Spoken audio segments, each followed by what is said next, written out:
In this video, I'll go over 3 unique techniques you can use to spice up your next mixed media animations. I'll show you how to add printer scan lines, how to quickly cut out your subject to add paper rips around it, as well as how to recolor monochrome videos with a cartoon style. I'll be using my MXM plugin throughout this entire video to get that paper and color texture, so if you want to check it out, make sure to click the first link in the description down below. Now let's get right into it.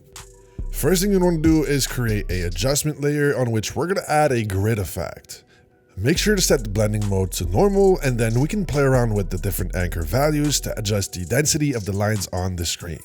To get rid of the vertical lines, just move around the corner value, but as you can see, our effect is looking a little too intense, so we're going to tone down the border value to around 0.8, and as you can see, it's looking a lot more subtle. I usually set the color to black, and as you can see, this already looks really good filtered through the MXM plugin, but make sure you alt-click the anchor point and add a wiggle expression with a 10 intensity and 10 speed values. Doing so is what's really going to sell the effect, and it also blends super nicely with the posterized time set to 8 FPS that is built into MXM. You can obviously play around with this entire look and change the color or blending mode to get a completely different feel, and what I also like to do is to move around the second anchor value to get a different line density. If you want to make your lines vertical, you can play around with the first corner value, and that's going to bring the vertical lines back into the comp.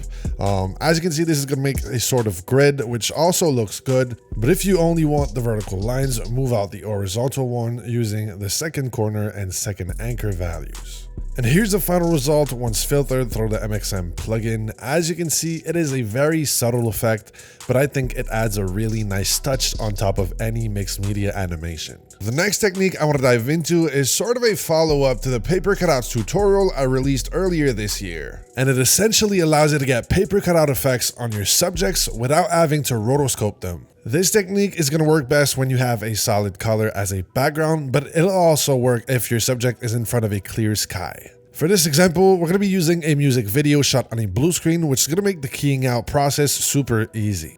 What you'll want to do is add a color key effect to your footage and play around with the tolerance after picking the color you're trying to remove. The goal here is to isolate the subject as best as possible, and as you can see, since we're using a blue screen video, the edges are blue, and we're going to get rid of that by using the hue and saturation effect set to blue, and by toning down the saturation and increasing the exposure so that we get those white paper style outlines.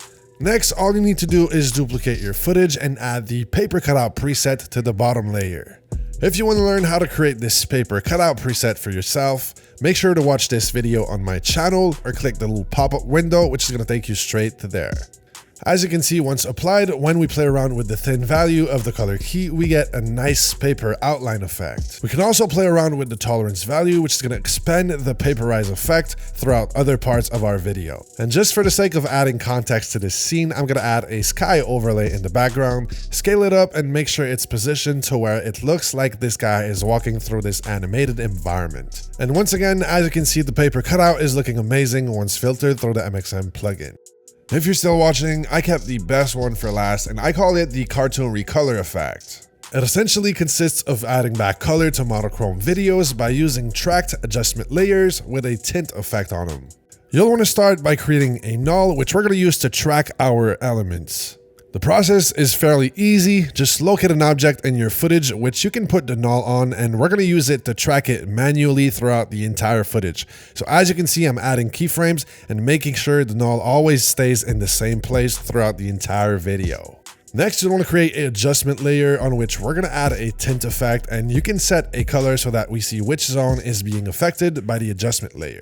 We're going to start by recoloring the windows with a light blue, so we're going to grab that mask tool, mask around the windows, and here is the little trick we're going to use. Hit P on your keyboard to reveal the adjustment layer's position value, and then we're going to click the pick whip tool and map it to the null's position.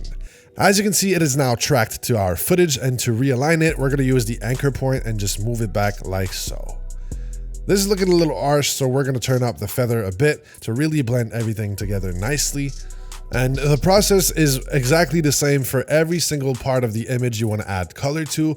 I like to roll out my subject to make sure it stays on top of everything. While it is a bit of a tedious process, the results are definitely worth it. You can definitely play around with the exposure of certain areas or even the blending modes, and what really sells the effect for me is filtering it through MXM towards the end to really mash everything together and give it that nice retro paper texture. And here's the final result once filtered through the MXM plugin. As you can see, such a unique look that I've never seen before, so I thought I'd share it with you guys. If you want to learn more about mixed media animations, make sure to have a look at my other tutorial videos. And if you want to get those sweet texture and colors you've been seeing throughout this entire video, check the first link in the description down below and you'll be able to find MXM alongside all of my other After Effects plugins. That'll be pretty much it for today, guys. I hope y'all enjoyed, and I will see y'all in the next one. Peace.